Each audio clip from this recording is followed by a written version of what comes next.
Good evening and welcome to Happy Hour with me. I am Eileen Cook and we are doing our Tuesday night extravaganza. So welcome to everybody who made it.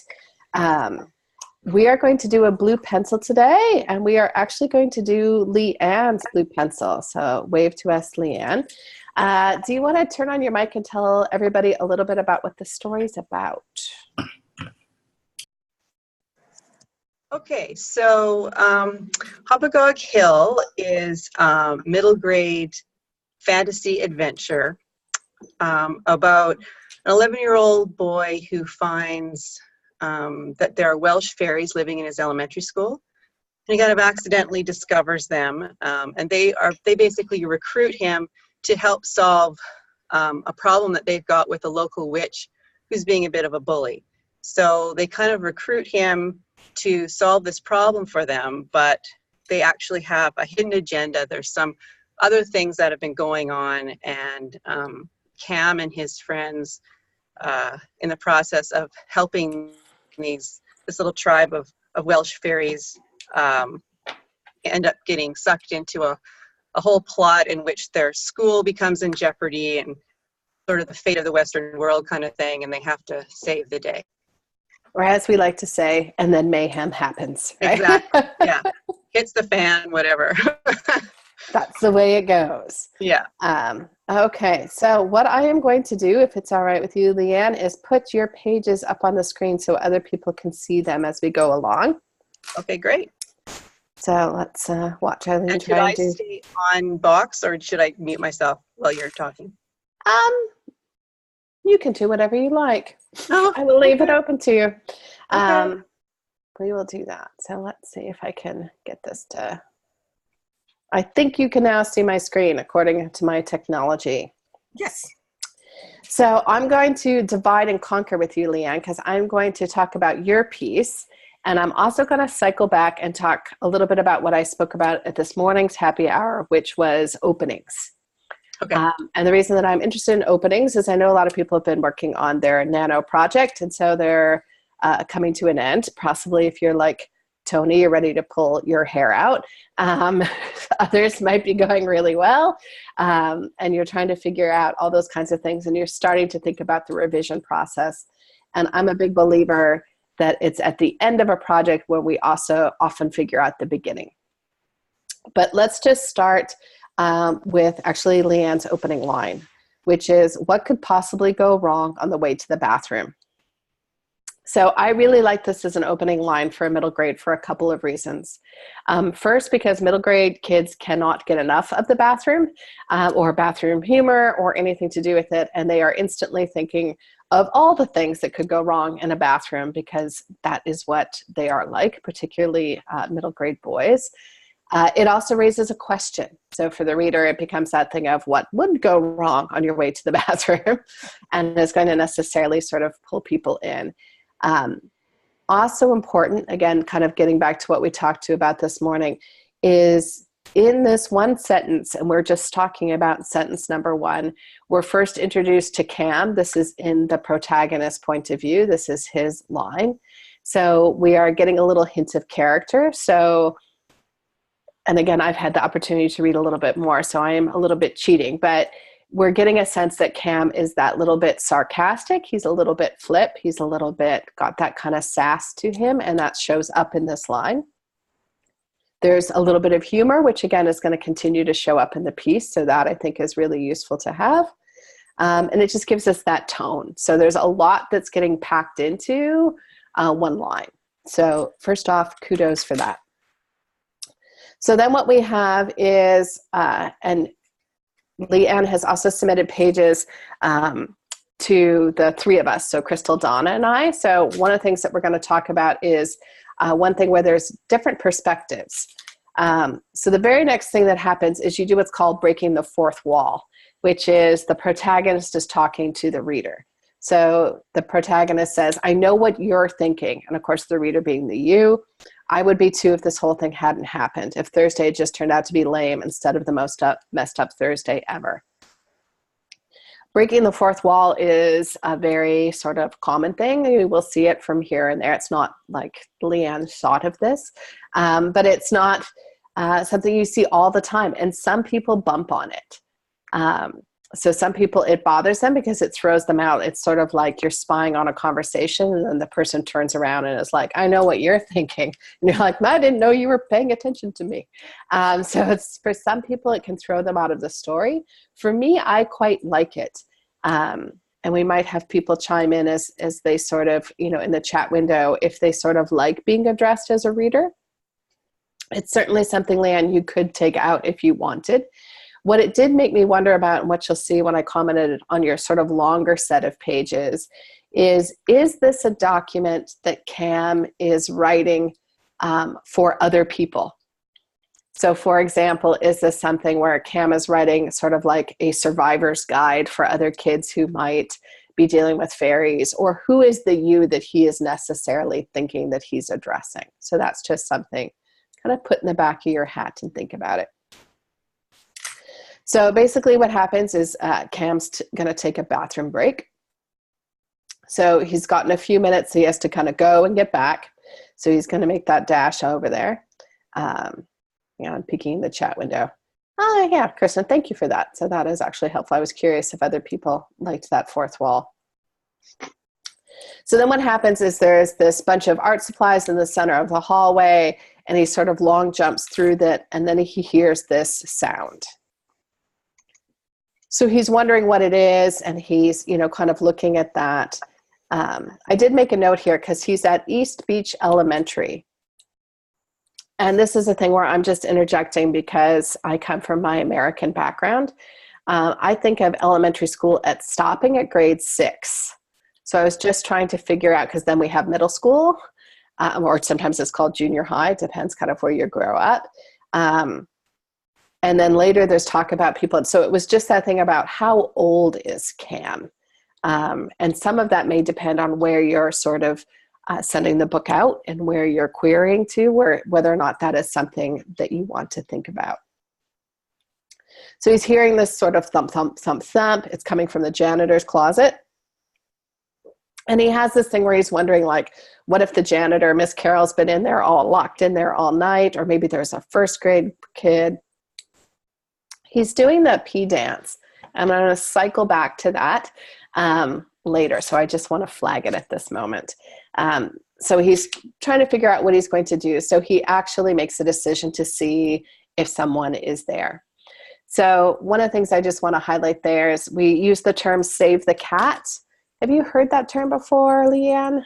Okay, so Save the Cat, for someone who might not know it, it's from Blake Snyder's book, cleverly called Save the Cat, where it's the idea that you want to have something that the main character is doing that sort of identifies them as a hero. And this is an example where Cam, despite his own urgent need, is going to stop and potentially try and help someone else. So I think it is setting up that he is, in fact, an honest, someone who cares about other people. And that's going to become important later on. There are other things he does in later pages that sort of reinforce that Cam's a good guy. One just tiny thing that I bumped on. So he tries the handle and it turns really easily. So he pushes and he's shocked when it opens. And that just threw me a little bit because the handle had turned so easily. So that was like a tiny little bump. So the first thing he sees is a tiny little man balancing on his head on a tower of toilet paper. I'm not kidding.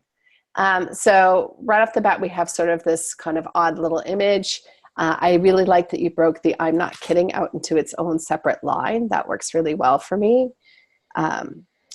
Squeezed his eyes shut to wish away the bad granola bar. A great line, good middle grade line, I think. He opens them and sees 3 more little people chase each other up and down the shelves of cleaning supplies.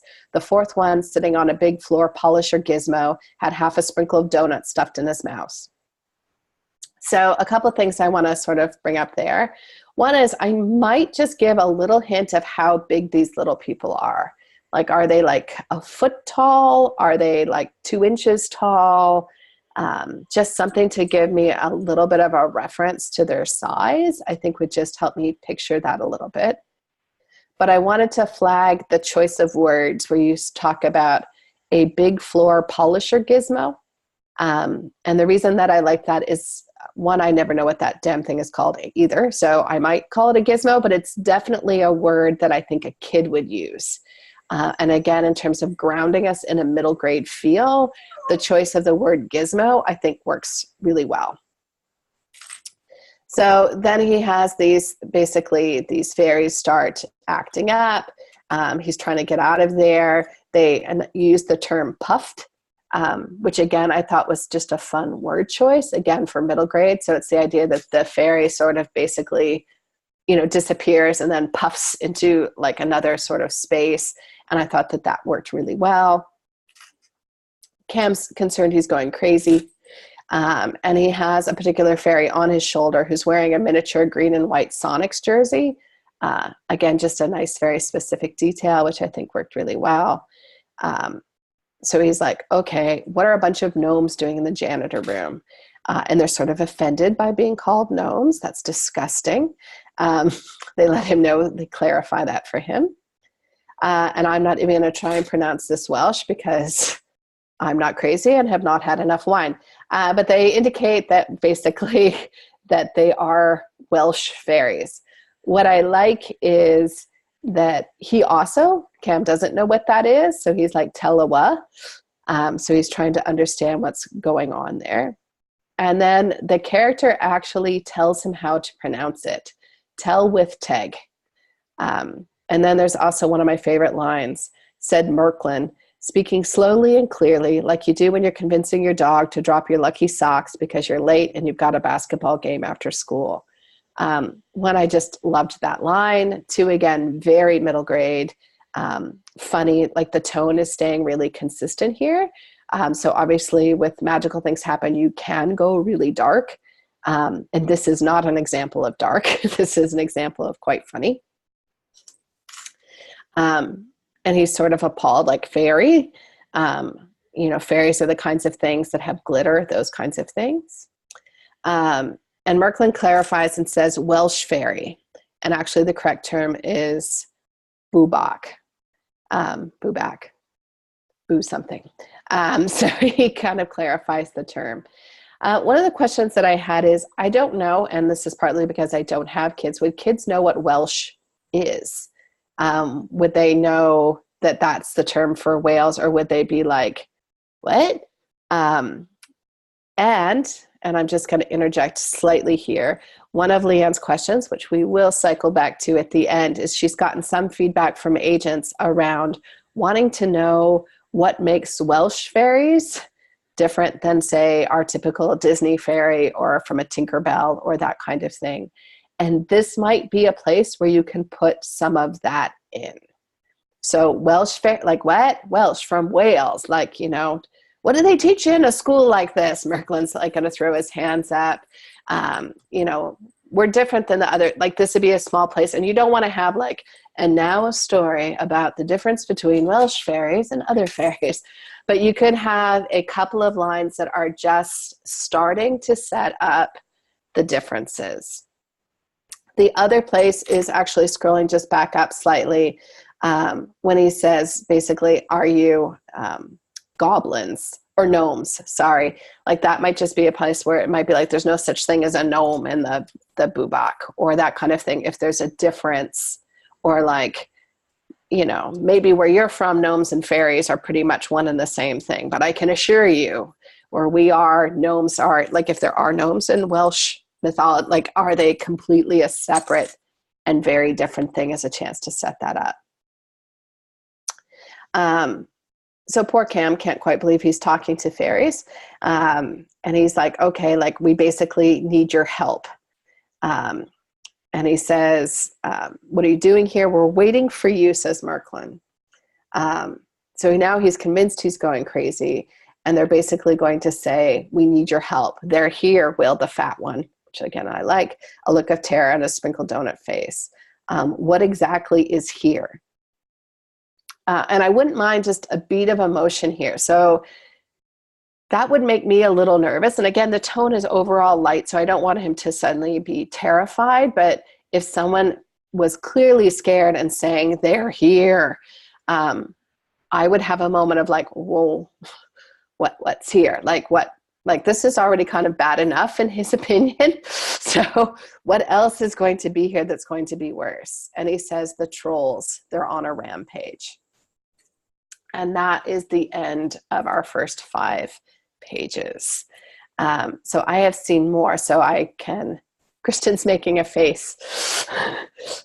She's like, ooh, thumbs up. So that's working really well for her. Let's stop this share. There we go. So I think it's working really well as a middle grade, and I have more notes from you, so don't worry, because I'm actually going to send you that document back as well as the rest of the document. So I read a little bit more of Leanne's piece. But I think there's one thing that I was kind of curious to talk about, because I had 2 completely different thoughts on it. And so I'm kind of curious for other people here. So in this opening page, the magic happens really quickly. So if I scroll back, it's, I think within the 2nd page is when he sees the fairies. And I went back and forth between loving that we're basically jumping right into the action, and secondarily wondering if we should have a beat or 2 more, a few more pages of ordinary world, like where we get to see Cam before his whole world turns upside down. And I went back and forth, and I don't actually have an answer for you. You're welcome, Leanne, around which would be better. So my reasoning for 2 parts. One, always starting in action is great. But I just felt like we automatically were seeing Cam in this heightened situation. And I almost wanted to see him perhaps interact with some of his friends or someone at school to see who he was potentially before this happens, so that at the end of the story, we're having a contrast with maybe who he was at the start and who he was at the end. So some of that might be where something happens. So again, maybe he's on this bathroom break or something happens in the classroom that later we're going to realize was caused by the fairies. But in the moment, he thinks is like he blames his friend, because there's a line in there somewhere also where, you know, was so-and-so pranking me. So if there was something where something happens, and again, having read more pages, these fairies are around all the time. And most of the time, us mere mortals can't see them. So they're doing things like there's a scene much later in a basketball game where one of them is basically riding the ball like the lumberjacks do on the logs. So he's the one who's actually propelling the ball while the kid is sort of running after the ball. So whether there's something that happens in the classroom that later Cam's going to be like, aha, that was actually these creatures now that he is able to see them. But in the moment is still the chance to sort of have that. So I'm just checking out the quite things. So yeah, Jenny, I definitely like, and that's where I went back and forth, probably similar to Jenny, where it's like, I loved that we got right into it, that we didn't spend a lot of time. So for clarity, I would not go on for chapters. It would be a scene or a short chapter, depending on how you kind of set them out. Because I do like that pretty darn quickly we're getting into the action. That works really well for me. But yeah, I had a little bit of that wondering, and you'll also see when you get my notes back, Leanne, is a question around, is Cam chosen? That is, do they select him to be the one to help him? Or is it the way it's sort of set up in this opening scene that he just is the one? You'll find out later, the reason he can now see them is because he's broken the fairy circle. So if you recall when he jumped over the stack of art supplies, or jumped into the stack of arts, that was him breaking the fairy circle, which now means he can see them. So Leanne, I'm going to make you turn your mic on because this is my burning question that I want to know. Okay, so in my original thinking is that Cam has a Welsh background. He's got an Auntie Maisie in Cardiff, and he's got family from Wales that he's never actually met. But Mom sends Christmas cards every year, and that's direct out of my family. I have an Auntie Maisie in Cardiff, and we exchange Christmas cards every year. So it was something to do with the fact that he he's a little bit Welsh. That made him the perfect fit for this job. Then I almost wonder if, again, if something happens in the classroom where something gets spilled on him, which is why he has to go to the bathroom. Okay. So that it is that, because right now it reads almost as if, and you'll see this in my longer notes, like anyone who had come down the hallway at that time could have been the ones who broke that circle. Whereas if, like, he might, for some part of the story, truly just think it was an accident. Yeah. And then again, later upon reflection, be looking back and be like, wait a minute, when that paint got dumped on me in class, or something from the science exhibit or something like that, that was you guys, you know, and that's when it becomes like, well, you got a bit of the Welsh blood in you. And so you were the one who was in fact chosen. And in fact, that idea of being chosen or special is something that you do see a lot in middle grade fiction. So I think it works well. And I think that's okay. Oh yeah. No, I think we all want to, if Harry Potter can do it, you can do it. Yeah, I know, but I always worry about, fairies, you know, so many fairies around, and fairy stories, and the chosen one, another trope. I don't know. It's all what you're going to do with it and what makes it different and unique. But I think one of the reasons that it is a trope that shows up in middle grade and also in YA fiction is the idea that at this age, you are trying to figure out who you are. And we often, some of us don't outgrow it, but certainly at that age, a lot of people feel like they aren't special. Go ahead, sorry. Tony. I was going to say, could you do something that the chosen one was busy, so he chose you instead? That's good. Not only that they're not special, but sometimes that they don't belong. Yeah. You know, so it kind of, it's appealing to them to know why they don't belong, they don't fit in. Because it's appealing to me. I would like to know the answer to these deep questions as well, right? Like, but yeah, I think doing something like Tony said might be a really fun sort of spin, like where later he's like, so I was picked, I was chosen, was like, well, actually the chosen one, you know, was busy. But you know, you were not, you were definitely our top choice, third, fourth choice between. Yeah. Out of 10, you were. Yeah. You were in that list for top five. Okay. Yeah. So something like that, I think, might be kind of a fun way to spin that, again, just a little bit different. But that was something that I did wonder about later. Okay. And if you give him another reason, again, believe it or not, I do say things with purpose. I pointed out earlier that he was doing the pee-pee dance. Because again, I've read more pages. There's a lot more that happens before it sort of cycles back to him, like remembering again that he has to go to the bathroom. So if you take the urgency out that he has to go to the bathroom because he's dying to go to the bathroom, and instead it's because something's been spilled on him, then you don't have someone being like, well, is this kid about ready? Because he has quite a long conversation with these fairies where, again, if you're at the point where it's like, you gotta go,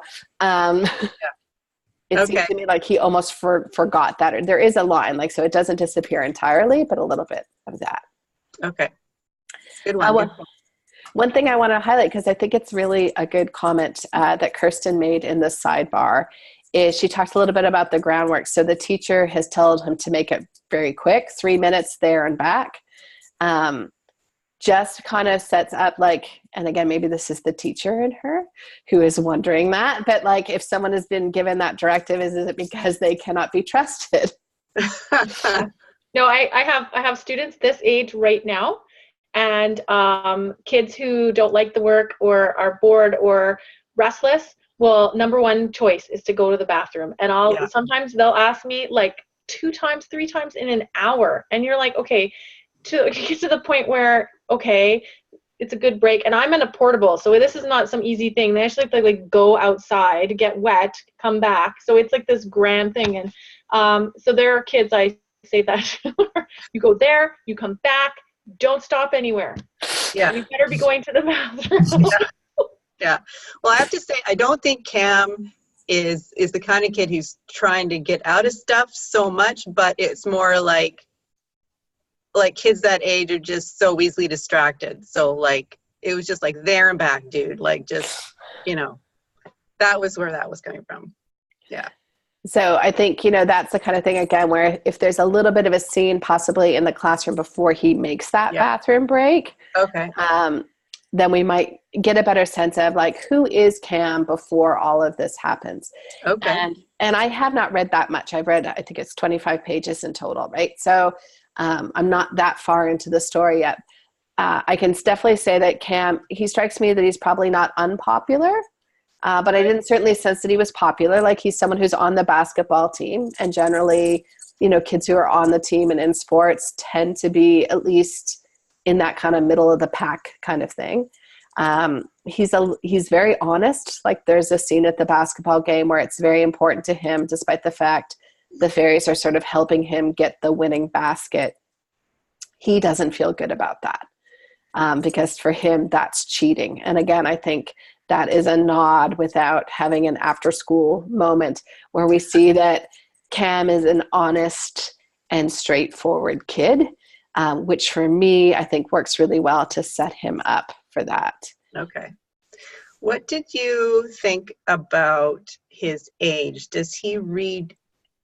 I said he was 11. And one of the feedback I got was that he's reading a little young for 11. And I never know, because kids read up from the age that they're at. Yeah. Sometimes boys are behind.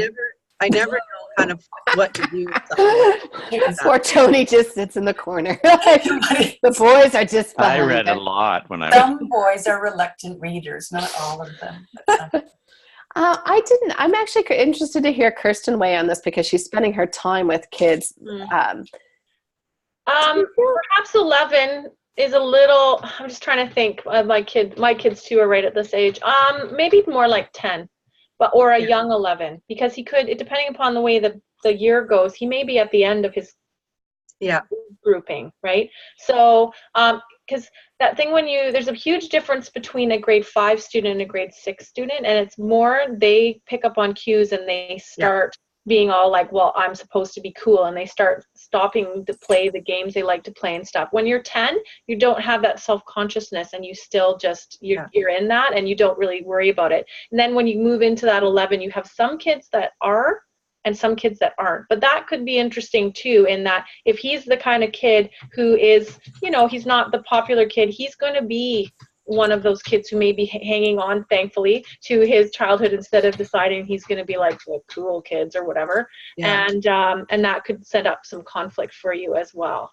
But yeah, I guess, but in terms of the reading up, if he were a solid 10, then I don't know if you'd have as many things. But I have to say, the people who say that, oh, he's reading older, I don't know how much time they actually spend with kids in a class, because there's a huge variation. Yes. I mean, like in my own class, I have kids that are still only, because I've got a split class, some of them are 8. And as opposed all the way kids that are all the way on their way to being 11 and 12, depending upon where they are in the year. So, but within even those kids, you could take 2 8-year-olds and have one that was much older and one that was much younger. So there's no universal thing, I don't think. And some of that is thinking about backstory, right? So, is Cam, does he have older brothers and sisters? Because I think that sometimes pushes them to act a little older because they want to fit in with their sibling crowd. Or conversely, if he has younger brothers or sisters, you might be able to sort of engage in that play, again, a little bit longer. And again, this is very early on. So, what's the world that he's like? Are his parents a bit more protective? Is this a small town or is this a big urban area? Yeah. So all of those things are going to also kind of make a difference to some degree to how he's going to interact within the world. So him being in grade 5 and being 11 is probably still within the realm of plausibility for this. I don't need to make it grade 4. No, 11 is 11. He'd be on the leading edge of the age group, so he would be part of the older kids in grade 5. Because my daughter is in grade 5 and she's 10 and she's the oldest kid in her class. Her birthday, she turns 11 on January because of the way the cutoff is. But again, this is not universal in North America either. Just like the grade organizations. So she's going to be turning 11 in January, and she is the oldest kid in her class, like January 4th. So, puts him on the older edge of grade 5. Yeah, this wasn't a comment I've gotten consistently, but it was a comment from an agent who gave me the most feedback I've ever gotten. So, it's like most of the time you don't get much at all. And I got quite a few points from her, and am just kind of filtering what's just one person's opinion versus valid things that I really should look at. So. Well, and some of that might be going back and looking at the pages. So strangely enough, so for example, even like the term, because it makes me laugh because I think some people still use it, but the idea of like the pee-pee dance reads younger to me than something else. So for example, if you take that out, or like when he does the leap over the art supplies, like, is that something like, then he looks around to see if anyone saw him do it. So there might be ways of sort of showing him at that cusp between he does something goofy or weird, but he's maybe starting to be aware that maybe that's not the cool thing to do anymore. Yeah. Might be a way again of sort of cementing that. But I don't think, just from and I definitely would defer to Kirsten in this because she's going to have her finger on the pulse much more. I don't think he reads too young. Okay. I think, he reads, and again, in terms of kids who are reading up, a lot of people who are going to be reading this are going to be people in grades kind of 3, 4, and 5, right? So they're going to be reading in that zone depending on where they are. So I don't think, again, I think sometimes, having them be a little bit younger is not a bad thing because the readers might be a little bit younger. So I don't think that particularly hurts. Okay. And the fourth wall thing, this particular agent just, she really bumped on it. It turned her off immediately. Like, she was like, it was a definite, this isn't for me because I don't like that. Yeah. Comment. And then at the conference, I was kind of talking to other people, and it was kind of like, well, that's kind of a rookie move, doing the fourth wall, like things like that. So I just wanted, just to see what the group felt, if that it seems to fit.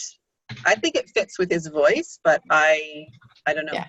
I will speak to that because my kids love that. All of us do. We actually seek it out. And I think in this day and age when more kids are like watching doing in the Marvel universe and doing the comic books and those sorts of things, it's a thing that they kind of like. It's like that wink, wink, nudge, nudge. I know you're really there. I know I really see you. And they think, I don't know, my kids think it's awesome.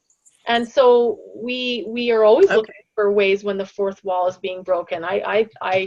We're all like, fourth wall. And so, but I don't know. I think that you and your dorky literary kids who know what fourth wall is. Or if they're very cool, they might say meta. Yeah, we're not quite at that point yet, but yeah. But no, I think that a certain kind of reader, especially ones that read a lot, they kind of feel, again, it's a special nod to them that you're kind of in on it. I go, I suppose. Here, I'll do some market research for you. My daughter sells YA and, kids through YA, so at a bookstore. So let me text her real quick and ask her. Hey, Okay. let's get some market research going. That's right. I love that just happened. Real time research. So the one thing that I would say is I quite like it. And I think particularly for kids, I don't think it works as well in adult novels. Although there are certain sort of chick lit books or those kind of things that have kind of a high humor content where I think you do see it a little bit more often. But what I would say is if you're going to do it, to make sure it's purposeful, like make sure that it doesn't happen just 1 or 2 times throughout the book, that it should be something that's happening on a fairly regular basis so that the reader continues to feel that they are a part of it. Yeah. I did do an audit, and that was based on one of the sessions from the conference, and I just went through and looked for certain things. That was one of the things I looked for, and just what the page numbers are. So because I really had no idea how many times did I do it and when did I do it, like were there big chapter breaks in between doing it. So that's definitely be part of an editorial past if to fill any holes. Like you're looking for it to come up on a, regular basis, but not certainly every single page or that kind of thing. Yeah. Or the other concept is to think of, is there a structure within? So is it like, I'm Cam telling you this story because they're coming to your school next. So this is, I didn't know this was going to happen. Like, is this, he's communicating this to me, like, because one option is that it's just a fun, like he's just telling me this story, which is how it reads to me now. Like, you're not going to believe this thing that happened to me. So it's just kind of allow me to include you in this story grouping. But you could set up a structure where, again, it's like, I'm telling you this because they're out there. You gotta be forewarned, where you can sort of, have kind of an element where you might even play with some of the humor about, like, here's what you need to do. Like, if you're seeing, stuff set up in a circle in the middle of your hallway, think really carefully about whether or not you want to be in the middle of that, right? Like, so whether or not it's a guidebook for other kids who may be dealing with that. So I think that's something fun for you to think about. You certainly could take it out. Like, I don't think it is essential or vital to the story, but I did like it as a part of his voice. Okay. And sneak peek, I don't know if they've posted the blue pencil yet with Donna and Crystal, but both Donna and I liked it and Crystal bumped on it. Okay. So 2 out of 3 ain't bad. Yeah. Wait, you're not on, Jenny. Your just lips are moving, but we know nothing. Wait, no, you're still gone. I will have to get back to you. My daughter, who never leaves the house on Mondays because it's her day off and she doesn't believe in leaving the house, must have gone out with her friends because she's neither responding back to texts or answering her phone. So, well, tell her that, by God, we have an office hours going and she needs to be on standby for these kinds of critical questions. But yeah, I would be very interested. So if you can post that, I think it might be interesting for other people to sort of hear about too. So yeah, I will ask her. She's used to me asking her those bizarre questions, but she works I live in Cincinnati, Ohio. So she works at Joseph Beth, which is one of the largest independent booksellers in the States. Well, there you go. Thank you. A good resource. Look forward to seeing whatever she has to say.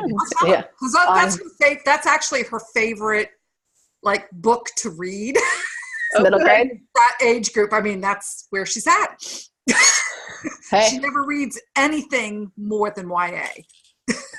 There's no shame in that. No shame at all.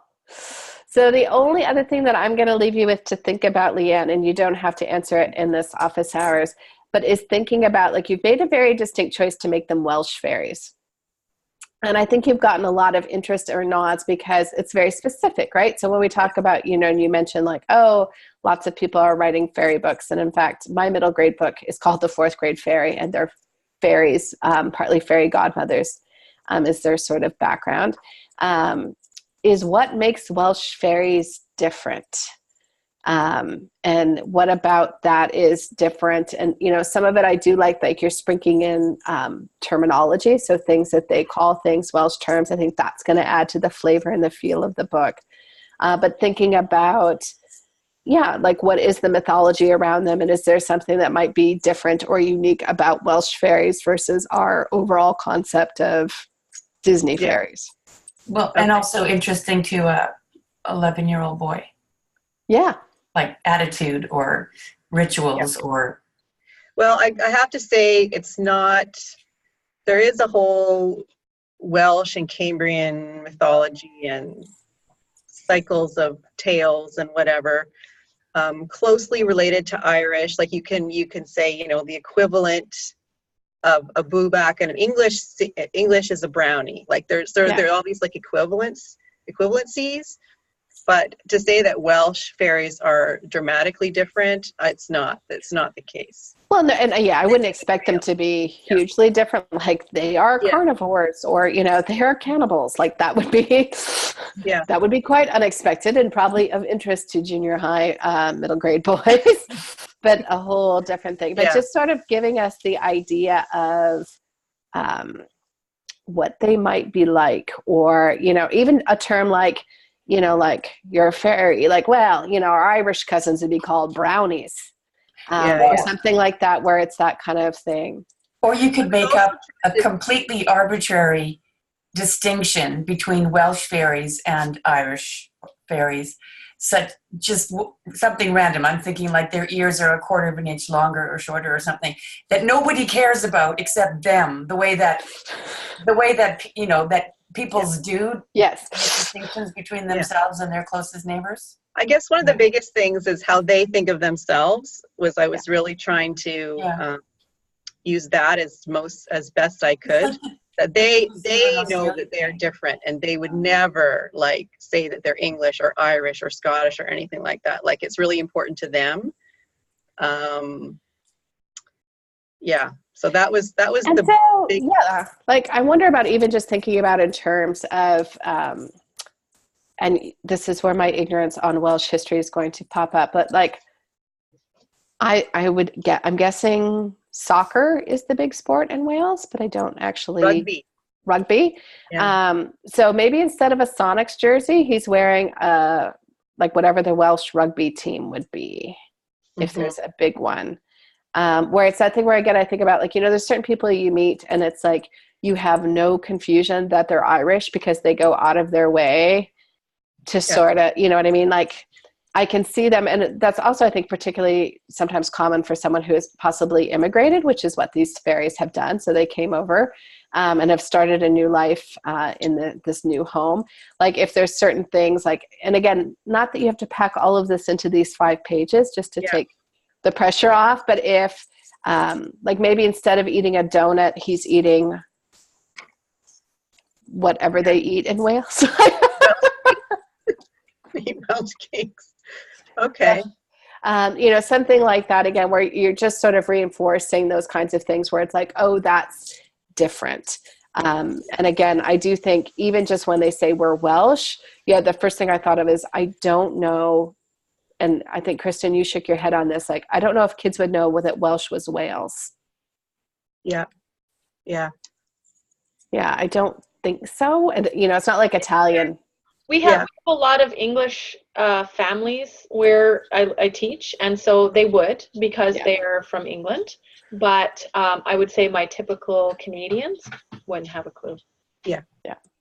And is the book set in Canada, or is it in the States, or are you leaving it neutral and open? Well, I kind of hedged my bets because it is set here in the Lower Mainland, in the White Rock area. East Beach Elementary is my local elementary school. Oh, nice. Yeah. Well, it's not called East Beach. It's called South Meridian. But the area we're on is East Beach. But I had submitted it originally to Orca, thinking that, and I explained that, well, this has got a bit of a local flair, some local touch points or whatever. And they did. I got some nice feedback from them. They liked it, but it just wasn't going to fit their line. So I didn't do too much of that in case I had to pull it out and make it just Anywheresville. And it could be Anywheresville. Again, for other than, you should have a really clear sense of this is a coastal community, and whether, you can, do one or the other, whether that's Canada or it's somewhere along the Western US. Like, it could be, a tiny town outside of Seattle, and that's probably not going to make a whole hoot of difference where they are. Like, it's just, other than looking for things like, and I get caught on this all the time as someone who's an American, and I'll screw this up which way it goes, but I say 8th grade and you guys say grade 8. Yeah. Right. Yeah. So it's little things like that that are telling. The big one that caught me forever when I first moved here is in the States, we use university and college interchangeably. So quite often you'll talk about where I went to college, and when I worked at the hospital, people would be like, could I be assigned to another therapist? And I would be like, I was always like, what's going on? And someone finally said to me, they think you don't have a degree.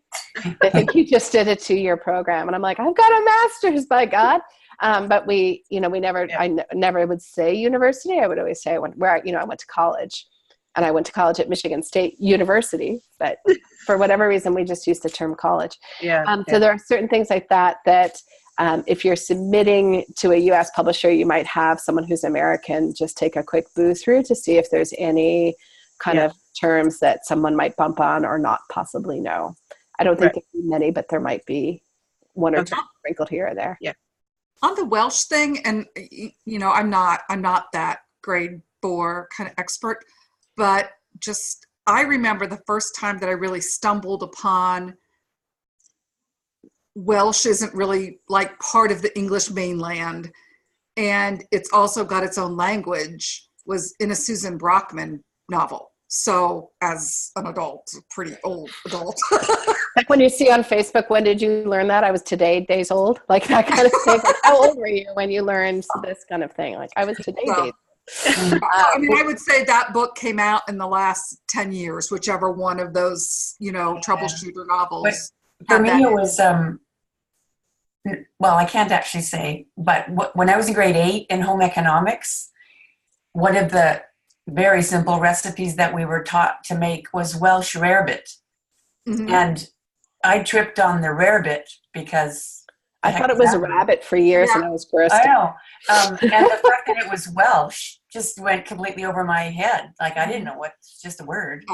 We used to have that as a meal when I was a kid, and I never connected it to a place either. So. Well, I didn't. It was like, cheese sauce on bread, big deal. That's a recipe. It's actually quite darn tasty.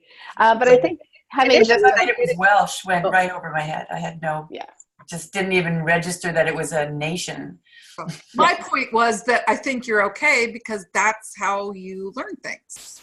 Yeah, no, I think it's great for kids to learn it. And I just think that you want to make sure that they understand, like when he says, we're Welsh, that they're like, that there's even like, even if again, like you have so many things for a main character, or you can have Cam be like, he was in luck because he'd done his 5th grade school project on Wales because his grandparents, like you could even like, again, put in that he has this history or his, Welsh, like he, like, he knew all like, Welsh. And it's like, of course I know what that is because I did my, 4th grade country project. Didn't everyone have to do that at some point? Like, and he picked Wales, right? So he sort of has some idea. And again, he could be like, he knew a little bit about that because his grandmother used those terms or something along that line where, again, it just makes that connection. And you don't have to do a big aside. And I think one of the things that you've done really well in this piece is things just move along. Like this scene just kind of hums along. It's high action. It's funny. There's these, little fairies imping around. Your word choices work really well for middle grade with them puffing and their gizmos and all those kinds of things. I think is just very dynamic. So you don't want to get stuck into like, and now a treatise on the difference between Welsh and Irish fairies. But just tiny details will make that just pop a tiny bit more, I think. I didn't really originally, I wanted to make them Welsh fairies because I just did. I didn't want to like maybe draw some big comparisons. And then as I was talking to agents and pitching people, they really were interested in that. And that's when I had to go back and go, okay, well, now what? I guess I need to like emphasize, do something with that more than what I had been doing.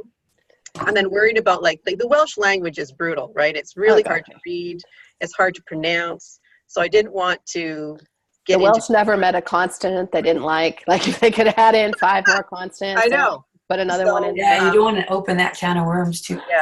Why? So I guess I'm trying to, I'm on a bit of a tightrope, I feel, because originally, it's not that it didn't matter to me too much that they were Welsh, but I just picked Welsh because I have Welsh background and I thought it was cool.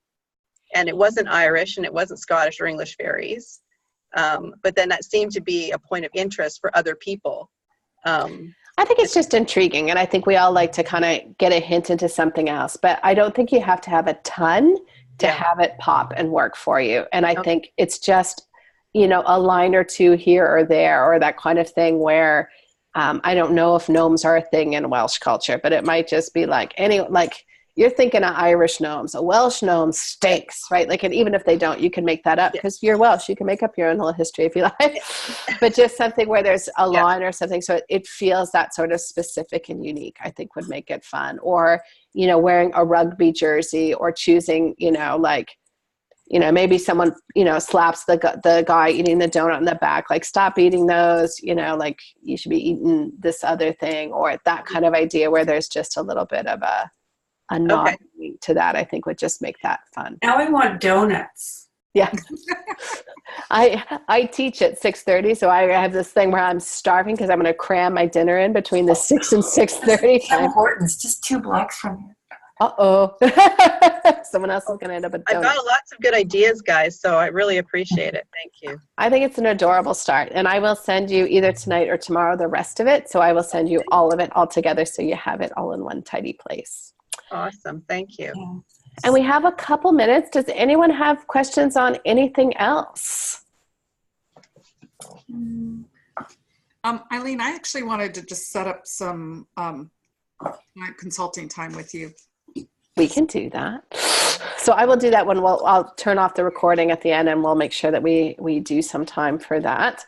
But that is a good reminder for people who may be listening to this later. You can submit either 3 pages to the Creative Academy, and Crystal, Donna, and I will go through those kind of opening pages, or you can do the 5 pages with me here. I'm always happy to do that in office hours, because I think there's a lot. I mean, hopefully it was helpful for Leanne, but hopefully it's the kind of thing where other people can sort of look, even if you're writing something completely different, and see like, oh, there's something I can take from that. That's really useful. It's always helpful to learn from specific examples, because we get a lot of abstract, generic advice that doesn't really stick, because you just don't really get it. And this was perfect for me because I was talking about openings this week. And so I loved the opening line, which I thought was funny and set the tone and sort of was like, yes, just like this, just like what Leanne did. That's what you're trying to do, is that kind of thing. I've gone back and written draft first lines for all my whips. You're welcome. They're not good. They're not any good. Note to self. So there's that. And then I also think, you know, with Leanne's was a nice thing around openings, around having that conversation, like, when do you jump into the magic and do you see Cam? And I could argue it either way. So I think it, you know, fundamentally it comes down to author choice and what it is you want to do. And if you want to start off with that bang right away, or whether you want to sort of layer it in, I don't think either one would be wrong. I just think it's something for you to kind of ponder on if you want that moment or beat in there. No, that's great. I honestly hadn't thought of that at all before. Yeah. That maybe it was rushing too soon into it, and that something could happen before the bathroom break. Yeah, and I wouldn't make it long, like short, like, because I do like that we get there pretty quickly, but just, you know, again, and if you're trying to set up that the fairies are tricking him into being the one who can see them, that might be a thing where there's something that happens in the classroom that is a setup. That in the moment, we as the reader don't know that it's a setup. Cam doesn't know it's a setup, but later we're going to discover there's more to the story. Dun, dun, dun. Dun, dun, dun. Dun, dun, dun. All right. Well, I'm going to turn off the recording and thank people for coming. And I will have Jenny make sure you stay on for a minute, and we will go from there. So thanks to everybody. And no forgetting, next week, my office hours are Tuesday evening and then Wednesday mornings. So I'm switching my Tuesday mornings to Wednesday mornings. So keep that in the back of your head. Thanks, everyone. All right. Thank you. Bye. You're welcome. Bye.